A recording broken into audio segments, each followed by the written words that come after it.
All right, it's 5:30 on Friday. Oh, geez. 5:30 Nice. on Friday here at High Point. We found Logan Leitzel. He's hiding in this yellow van. What have you been up to, man? Just hanging out. Been down in Illinois, or upside, whatever. The map is confusing right now. But yeah, been in Illinois training with the guys, Paulie, Derek Rankin, and we've been training. We've been getting after it. I feel good. I feel like I'm in shape. Trying this whole outdoor thing out. Just seeing what it's all about. Yeah, so walk me through that. You've never done it really until last weekend? Yeah, pretty much. I mean, I showed up off the couch at Millville last year, and then prior to that, I attempted like 3, I think, ever in my life. Missed them all. Never made it. I think I got into like a moto one time as an alternate, but like never made it. Didn't even make it last week, technically, but got into the motos. But yeah, it's hard, man. Qualifying is so much different here. Everyone goes so fast at like 8 in the morning. I'm still waking up, so it's a totally different world. Yeah, so what, just not having experience in pro motocross, like what made you make the decision? Was it a team decision, your decision? Yeah, it was kind of like a team thing, honestly. Well, it's funny, if you ask Bubba, after Salt Lake City, I just like never left. It was kind of one of those things where I wanted to like get better as a person and like grow and like continue to like get stronger even for Supercross. And we got to a point where I was like riding pretty good, and they were like, you know, what the heck, you know, why don't you hop into like Thunder Valley? And so hopped into Thunder Valley, and we had a pretty good weekend. Like I felt pretty strong, and we're making a lot of progress, and so why not? I mean, I'm only gonna live once and only gonna do this one time, right? So I'm 24, I might as well hop in when I can. Yeah, and so your past national experiences said no motos. Then last weekend at Thunder Valley, like, did the elevation affect you? What was that like getting into the motos? Yeah. Getting the races, like, could you feel the elevation there? No, not necessarily. I mean, obviously elevation is tough. Like the lungs were definitely burning, but I don't know. I felt good. Like I wasn't going like super hard. Like I wasn't riding like over my head by any means. So I kind of had like a pretty chill pace, but my pace like wasn't slow. So the elevation didn't necessarily, I think, bother me, but I kind of paced myself. So, but this week I'm kind of ready to maybe let loose a little bit more and see what I can do to get a little bit closer to this top 21 and maybe get a point or two. That'd be nice. So going back to elevation, is there things you can take from like Supercross races at elevation and apply to outdoors, or is it so different that it's like different settings and everything like that? Well, I feel like, especially in Colorado, like, dude, the Supercross is hard there. You know what I mean? Like, because you're constantly so busy. So the elevation there is like so much going on. Whereas at Thunder Valley, you can relax a little bit. Like you got some big jumps, got some straightaways, but there's just no time to relax at a Supercross. So it's I think they're kind of two different. You know what I mean? Two different things. So you said first race at High Point is first pro race at High Point this weekend. Have you raced here in the past as an amateur? What's that experience been like? Did you ever come here as a years? Yeah, no, it's been years since I've raced here. I might have raced this layout once in like 2000. Man, I'm dating myself back here. It's got to be like 2018, 2019 maybe, like long time ago. But I've never done a pro national here, so obviously the track gets wicked. So yeah, I've never done like that top pro section. Never had to jump into the rollers or anything like that. So 9 a.m. tomorrow morning when the 450 A group goes out. By the way, I'm A group, Mitch. Did you know that? Get to ride with Jet and Eli Tomac, so that's pretty cool. Yeah, I'm going to be out there going for it. Yeah, so you mentioned A group. How much of a difference does it make going out with those guys versus B group? Like, just the pace, I'm sure, is higher. Like, yeah. Are the lines different? Do you feel like people come and pass you a lot faster? Like, is it? Well, there's less time on the track because it's so fast. I've only ever had A group twice. I've had A group twice ever, but it was in 250 class. So I've never actually had A group 450, so I don't really have much experience with it, obviously. But clearly with 450 B group, like everyone's kind of like, I don't know, like learning at the same time. Whereas like the A group guys, they're like, yeah, dude, like I'm just gonna go wide open because I'm Jet Lawrence, I'm the GOAT. So it's kind of tough to say what's gonna happen tomorrow. Like these guys are so good. So, but I'm not worried about it. It is what it is. Like I feel like I belong like at least in A group in qualifying, and I belong to be like a top 25 guy eventually. So yeah, I'm excited for it. So you grew up on like East Coast. Do you like the ruts? Is that what you prefer riding in? Like these type of conditions? Oh, 100%. Yeah, no, I don't mess with sand or like any like loose dirt. That's not my vibe. Like Redbud and Southwick, I'm not about it. But I'm gonna go because I know that it's gonna make me a better person at the end of the day, whether I suck or do good. So yeah, I'm excited for this, and like especially like those last 3 rounds, like the Ironman, Dilla Buds, like those are all tracks that I should do well. But yeah, so I'm excited. So have you ever raced like Budds Creek or Unadilla at all? Or? I've attempted Unadilla, never made it. I've also attempted Buds and never made it. Did you race those ever or no? No. No, I mean, I did Buds like here and there, like as a kid, but like never really like on like the level of the track is at the pro national. You know how it is, like local stuff, it's like hard pack and whatever. There's so a lot of mulch on there for this weekend. Yeah, dude, like what the heck? I feel like we're at Tomahawk MX, like, which Tomahawk I have a lot of training at. So if there ever is a pro national at Tomahawk, me and Tyler Stepik might go 1-2. Stepik's got you covered. Dude, oh for sure, yeah. No, Stepik's got me covered at Tomahawk. He's a beast there, but I spent a lot of time there myself. What's up? My dog is dragging the chair in the background. Also, speaking about dogs, we got the Underdog van. Yeah, dude, we got the Underdog van. Shout out my guys, Sam Berman, and the whole crew over there. They're awesome. Like, there's nothing else to say. They sometimes send me to football games and sporting events, and I do my part by promoting, driving this big old yellow van around. And obviously, I have to kind of watch myself because I'm also racing in the sports that people can gamble on the website. So not necessarily at the races promoting it too heavy, but in the middle of the week and like doing city stuff, like outside of the moto stuff, I try my best to promote it. So it's pretty cool. Yeah, so walk me through the story about how this came about. Well, it was 2021. I had a shoulder injury. I was in Canada living, and I was looking to do like some like fantasy like football. And I was like, man, like what could I do? And I seen this guy on YouTube promoting this website, and I'm like, what the heck is this? Looked into it, and within the first 10 minutes, I'm like, this is rad. Let me find their support email. All right, found their support email, sent them an email. I'm like, hey, I'm this athlete. I'm super fast. You guys should like sponsor me. We could collab. And they fell for it because I wasn't even that fast then, and still really ain't. But they fell for it, and we had a whole meeting. They loved the energy, and they were like all for it. And then like a year and a half in, we decided to do the wrap on the van. Shout out my dad. He actually was the one that came up with the idea. And yeah, we've actually had a great partnership ever since. Like I have a really good connection with all those guys there, and got to do a lot of cool things. Got to go to some sporting events I never thought I could. So it's been pretty cool. So it's your moto van, your grocery getter, just everything. Yeah, no, it's the daily driver. I go to the dog park in it. I go get smoothies in it. Like literally everything you think of. Like, yeah, I've actually fun fact, 2022 Supercross, I would DoorDash out of the van and during the week and then go race Supercross on the weekends. And I would drive this. So this was my DoorDash driver, DoorDash vehicle. It was pretty insane. People like recognize it, or like have you gone? Oh yeah. Or what's it like? Yeah, no. Recognize, hey, there's the other van. Like, oh yeah, especially in my like little hometown. Like I'm not home as much now, but like everyone knows the van. Like I'll go to my local bank and they're like, oh, Logan's here. Like they all know because I mean it literally says my name on the side. So big cash flow, right? Yeah. So no, like everyone knows the van. It's pretty cool, especially at the races. Like at Supercross mainly, like people are like, oh, Logan's here. Like the van, big yellow van. You kind of know who it is. Like unless it's either me or DHL Express dropping stuff off. So it's pretty cool. All right, so randomly we're gonna go back to Supercross here. We're talking about your finish. Let's talk about it.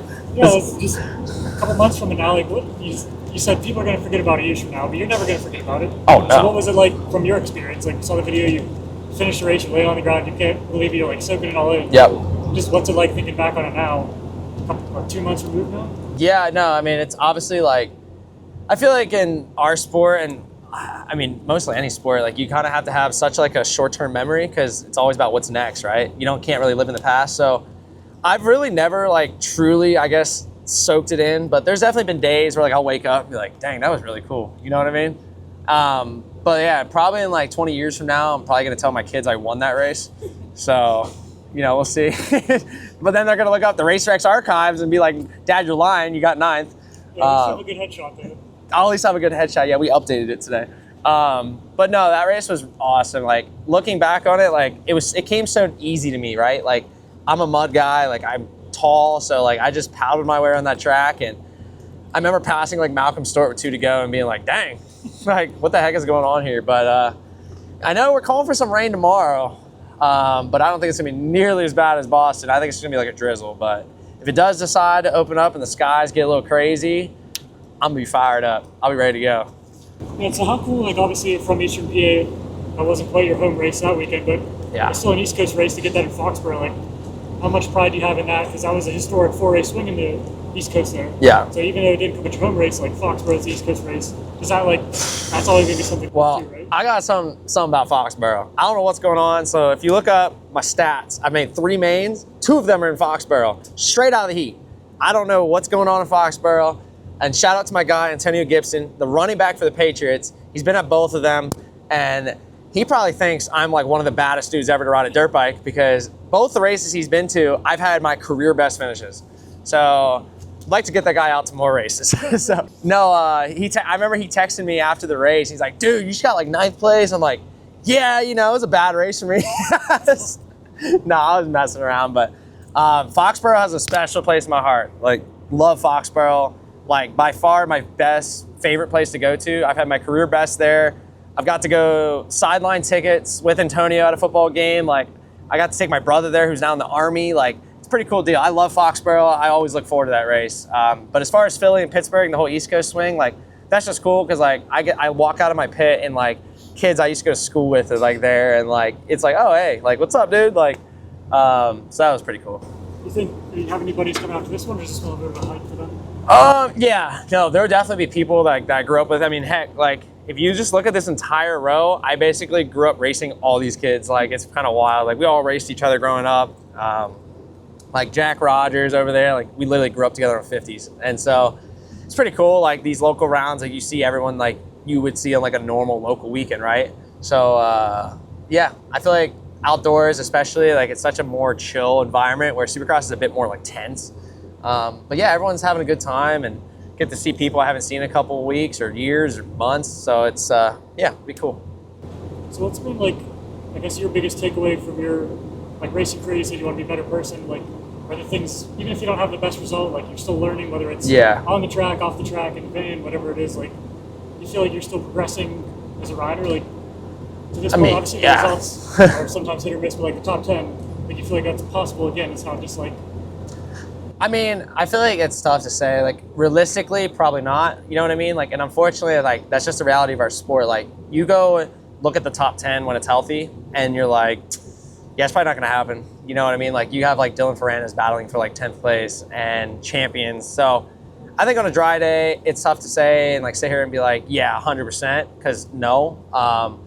Obviously, there's going to be days in the mud where I'm like, heck yeah, like, I can be a top 10 guy. But I'd say for the most part, all I really want in my career is just to prove that like I am capable of doing it to myself. Like, I don't really necessarily care what anybody else thinks. Like, I just want to be able to prove that I can do it to myself and give myself that chance before I retire and be like, yeah, I gave it all I had.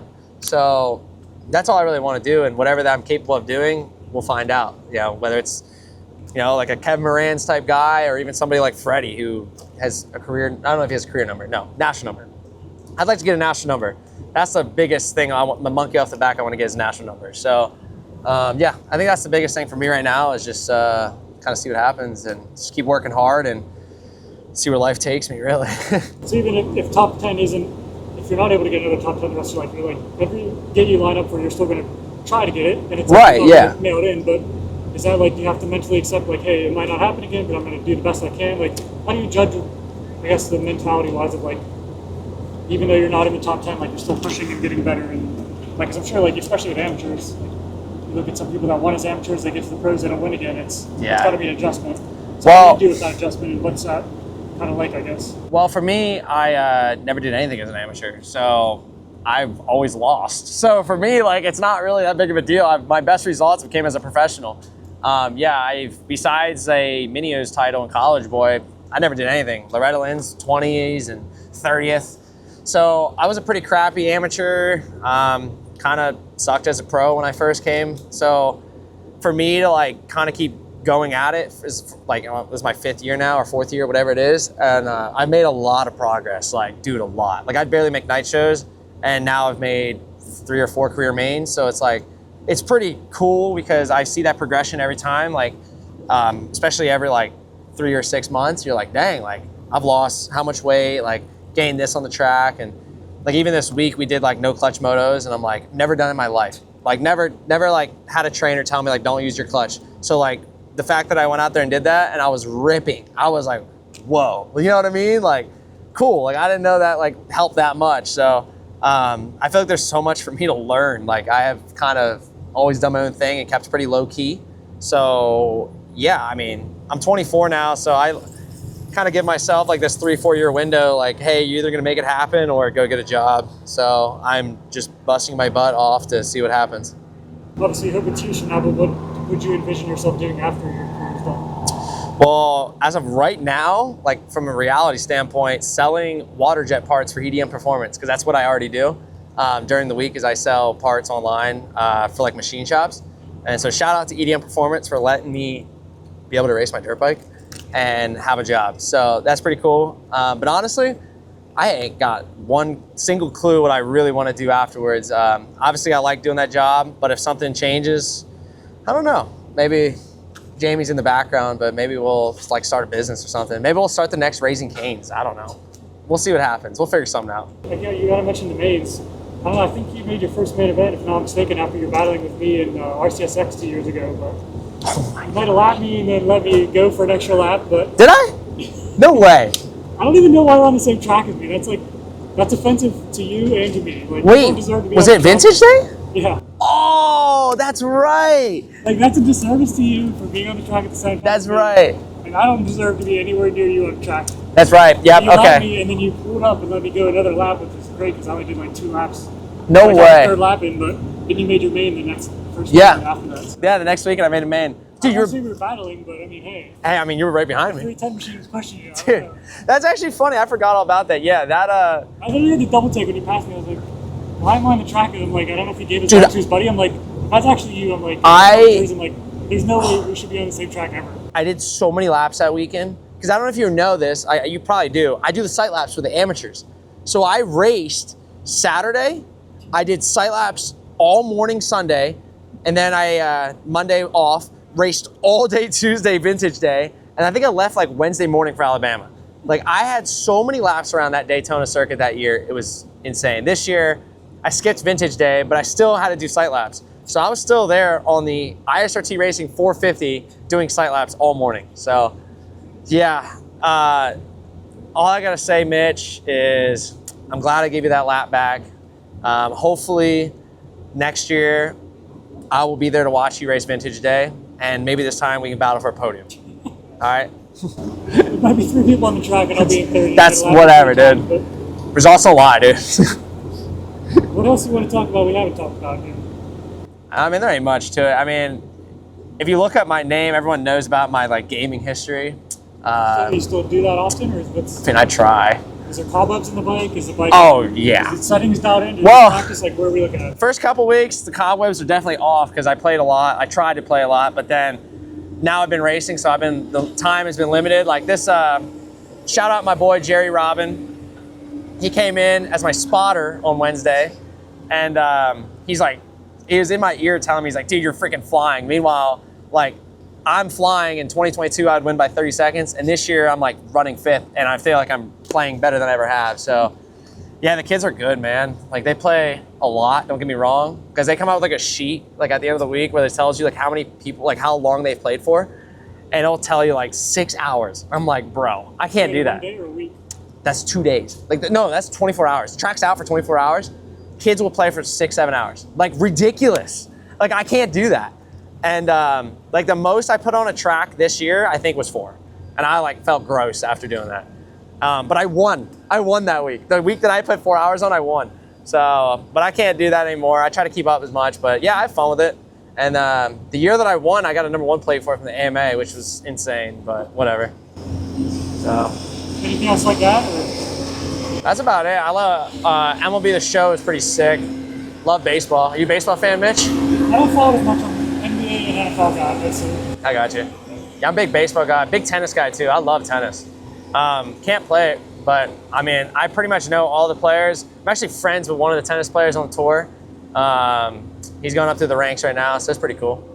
Well, actually, that reminds me. You mentioned the NFL guys. Like, it's obviously it's a completely different sport and everything, but what's it like hanging out with pro athletes and from other sports, getting Yeah. their kind of behind the scenes stuff, getting to share your behind the scenes stuff? Dude, it's wild. What's it like being friends with another pro athlete? Like, it's gotta be pretty unique, right? Yeah, so Antonio and me grabbed dinner the night before the Supercross, and it's really cool. So I met him actually the year before, and obviously, like, this is a guy that, like, I used to, like, have my fantasy football team. Like, this guy's rad to me. And yeah, like, I texted him like a week or 2 weeks before the race. I'm like, hey, you wanna grab dinner? Like, just threw it out there. He's like, yeah, man, I'm down. And it was cool. Like, we had a blast, like, cracking jokes. His wife was there, and her and my girlfriend hit it off. And yeah, it's pretty cool. I feel like this is like no hidden secret, but like an NFL player compared to like a privateer motocross racer, the financial situations are much different. And so it's kind of wild to be like, dang, you know what I mean? Like, that's cool. Like, you get to like be able to just do that. But it was cool, man. Like, I mean, I don't know if all NFL players are like this, but at least the guys that I met, like, they're all very humble about it and very grateful. And Antonio being obviously one of them, like, it's pretty cool. So if you could go to dinner with any MLB player in history, who would you pick? Oh, in history? Oh, wow. Current guy or would be an old guy? Well, it'd definitely probably be current, because I don't really I didn't get into baseball heavily until like maybe like 19. I'm a Nationals fan. So I think it was the year they won, I became a fan. So, man, if I could pick anybody, like, probably be like a Judge or like, I don't know, like Christian Yelich, like from the Milwaukee Brewers, like dudes like that are just like, I just think they're sick. You know what I mean? Like Juan Soto and guys like that, or I don't know, they're pretty rad.